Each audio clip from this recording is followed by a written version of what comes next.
பாகிஸ்தானில் பிரபல நடிகையாக வலம் வருபவர்தான் சபா கமர்.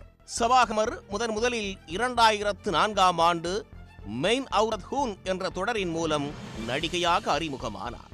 2010ஆம் ஆண்டு வெளியான தாஸ்தான் என்ற வரலாற்று தொடர் அவருக்கு மிகப்பெரிய திருப்பு முனையாக அமைந்தது. பாகிஸ்தானிய திரைப்பட துறையில் 2015ஆம் ஆண்டு வெளியான மாண்டோ என்ற படத்தின் மூலம் அறிமுகமானார். இந்தியாவில் 2017ஆம் ஆண்டு வெளியான ஹிந்தி மீடியம் என்ற திரைப்படத்தில் நடிகர் இர்ஃபான் கானுக்கு ஜோடியாக நடித்ததன் மூலம் சர்வதேச அளவில் புகழ் பெற்றார். இது மட்டுமில்லாமல் 2004ஆம் ஆண்டு முதல் மாடலிங் துறையில் இருக்கும் இவர் பல முன்னணி பிராண்டுகளின் விளம்பர தூதுவராகவும் உள்ளார். சமீபத்தில் லாகூரில் நடைபெற்ற ஹியூம் பிரைடல் கோச்சர் வீக் 2025 நிகழ்வில் அவர் ராம்ப் வாக் செய்தது அனைவர் கவனத்தையும் ஈர்த்தது. மிகவும் பிரபலமடைந்த சபா கமர் பாகிஸ்தானில் அதிக சம்பளம் வாங்கும் நடிகையாக வலம் வருகிறார். தொலைக்காட்சி நாடகங்களின் ஒரு எபிசோடிற்கு அவர் சுமார் 13 லட்சம் ரூபாய் முதல் 16 லட்சம் ரூபாயை சம்பளமாக பெறுகிறார்.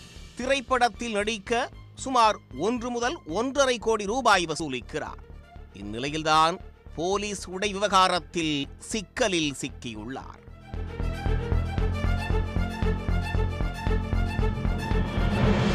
சபா கமர் கடந்த 2023ஆம் ஆண்டு சீரியல் கில்லர் என்ற நாடகத்தில் ஒரு போலீஸ் அதிகாரியாக நடித்திருந்தார். அதற்காக எடுக்கப்பட்ட புகைப்படங்கள் மற்றும் வீடியோக்களையே அவர் தன்னுடைய சமூக வலைதளங்களில் பகிர்ந்திருந்தார். பாகிஸ்தான் சட்டப்படி காவல்துறையை சாராத ஒருவர் அதிகாரப்பூர்வ சீருடை அல்லது அதன் அடையாளங்களை பொதுவெளியில் பயன்படுத்துவது குற்றமாக கருதப்படுகிறது. இதனால் நடிகை சபா மீது நடவடிக்கை எடுக்க கோரி லாகூர் நீதிமன்றத்தில் வழக்கு தொடரப்பட்டது. இந்த சர்ச்சை குறித்து தனது இன்ஸ்டா பக்கத்தில் பதிவிட்ட சபா, நான் இந்த நாட்களில் மிகவும் பிரபலமாகிவிட்டேன் போலிருக்கிறது என்று கிண்டலாக குறிப்பிட்டிருந்தார்.